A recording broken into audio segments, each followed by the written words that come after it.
सरहद के उस पार अब मच गई है खलबली। जी हां, सियासत से लेकर सरहद तक खलबली ही खलबली मची हुई है। एक खबर आ रही है कि पाकिस्तान के जनरल या सेनाध्यक्ष जो हैं मुनीर साहब, वो पहुंचे हैं बॉर्डर पर, और बॉर्डर पर पाकिस्तान के सैनिकों को मनाने के लिए पहुंचे हैं, क्योंकि पाकिस्तान के सैनिक जो हैं वो लगातार एक तरफ इस्तीफा दे रहे हैं, उनका मनोबल गिरा हुआ है, ये खबरें निकलकर सामने आ रही हैं। और दूसरी तरफ पाकिस्तान के प्रधानमंत्री की मुलाकात पाकिस्तान के राष्ट्रपति यानी कि आसिफ अली जरदारी से मिलने के लिए शहबाज शरीफ पहुंचे हैं। और इसी मामले पर मेरे सहयोगी, वरिष्ठ सहयोगी मौजूद हैं। सीधे अंकुर जी के पास चलते हैं, उनसे जानकारी लेते हैं। अभी कुछ देर पहले आप और हम चर्चा कर रहे थे, आपने कहा था कि आतंकवाद को लेकर पाकिस्तान हमेशा से विक्टिम कार्ड खेलता रहा है 9/11 और 26/11 और इन सब मामलों में। लेकिन एक बार फिर से आसिफ अली जरदारी ने कहा है, उनकी तरफ से जो खबरें आ रही हैं, उन्होंने कहा है कि पाकिस्तान जो है 20 साल से आतंकवाद से पीड़ित रहा है। देखिए, इसका पूरा मैं आपको बैकग्राउंड बताता हूँ कि ये कहाँ से बात आई कि आसिफ अली जरदारी अब पहुँचे हैं। नहीं, प्रधानमंत्री आसिफ अली जरदारी से मिलने जो अब पहुँचे, दोनों की मुलाकात हुई है। कल जो प्रेस कॉन्फ्रेंस हुई DGISPR की, जो पाकिस्तान के थे, तो उनसे ये सवाल पूछा गया, तो उनसे एक जर्नलिस्ट ने सवाल पूछा कि इस पूरे मामले में प्राइम मिनिस्टर कहाँ है। तो जैसे ही उन्होंने सवाल पूछा तो पहले तो उनका माइक बंद कर दिया गया। तो साइड में क्या नाम, गृह मंत्री बैठे थे, मिनिस्टर ऑफ इंटीरियर, तो उनको DGISPR ने एक पर्ची पे लिख के दिया कि बोल दो फ्रंट पे लीड कर रहे हैं। तो कुल मिला के पिछले एक हफ्ते से प्राइम मिनिस्टर शहबाज शरीफ को समझ ही नहीं आ रहा था कि एक्चुअली है क्या। पुनीत, मैं इसका बैकग्राउंड क्या है कि ये पूरा का पूरा सेना का करा धरा है। इसमें जो आसिम मुनीर है, उन्होंने खुद अपनी यूनिलेटरल डिसीजन लिया था कि मैं ये पहलगाम में अटैक करेंगे। ISI को बोला था कि आप अटैक कर दो। तो जब ये अटैक हो गया तो उसके बाद तो शहबाज शरीफ तो पिछले एक हफ्ते से इसी पशोपेश में है कि भैया करना क्या है। तो जब ये मसला यहाँ तक पहुँचा तो अब जाके उनको अचानक आया कि यार हम तो सिविलियन गवर्नमेंट है। तो अब जाके उनको लग रहा है कि भाई अब मतलब सिविलियन हुकूमत क्या करती है, डिस्कशन करती है, राब्ता करती है।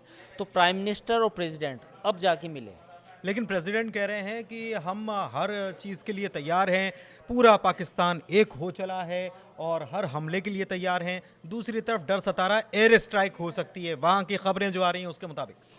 देखिए, ये तो अभी खबर तो ये भी आई है कि सूत्रों के हवाले से खबर है कि हाफिज़ सईद को लाहौर के घनी इलाके, मतलब हो सकता है वो अनारकली जो इलाका है वहाँ पे, या फिर जो अनारकली के आसपास जो घना आबादी वाला क्षेत्र है, या सबसे ज़्यादा जहाँ लोग रहते हैं, सबसे ज़्यादा एक पुराना जो किला है लाहौर का, उसके पास भी काफ़ी घनी बस्तियाँ हैं, उसके आसपास कहीं छुपाया गया है।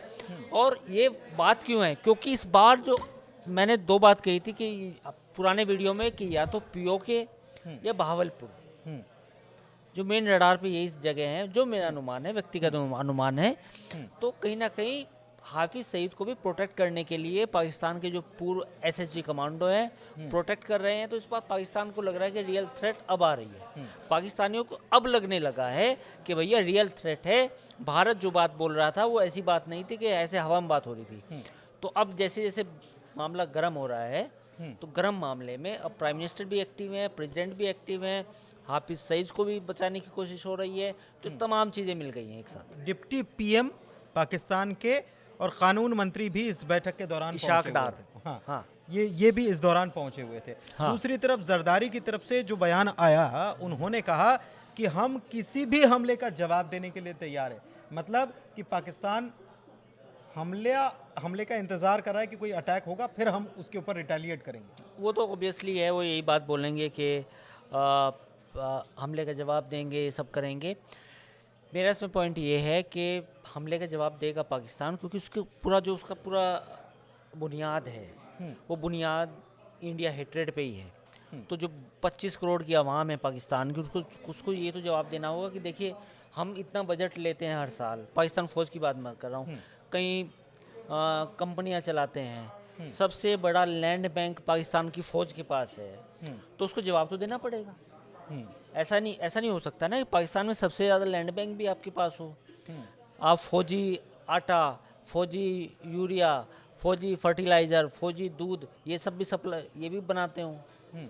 और आप फिर कहते हैं कि जी पाकिस्तान की जो दिफा है वो हमारे बस की नहीं है। ऐसा नहीं हो सकता, जवाब तो देगी। लेकिन जरदारी सवाल विक्टिम ये कार्ड है, क्यों खेल रहे हैं? फिर मैं वही वापस घूम फिर के जरदारी विक्टिम कार्ड क्यों खेल रहे हैं बार? जरदारी विक्टिम कार्ड पाकिस्तान आज से नहीं खेल रहा।